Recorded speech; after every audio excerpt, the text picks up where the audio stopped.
What's the meaning of consenting adult?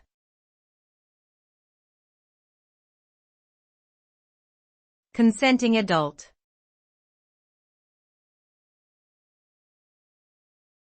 Consenting adult.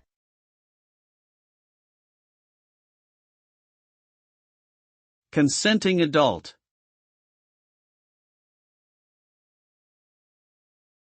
Consenting adult.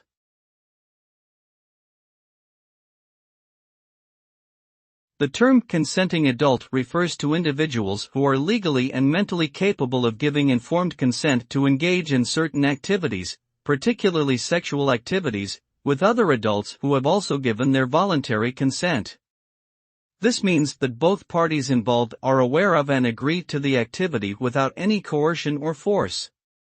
The concept of consenting adults upholds the principles of personal autonomy and individual freedom. It promotes the idea that individuals have the right to make choices about their own bodies and relationships.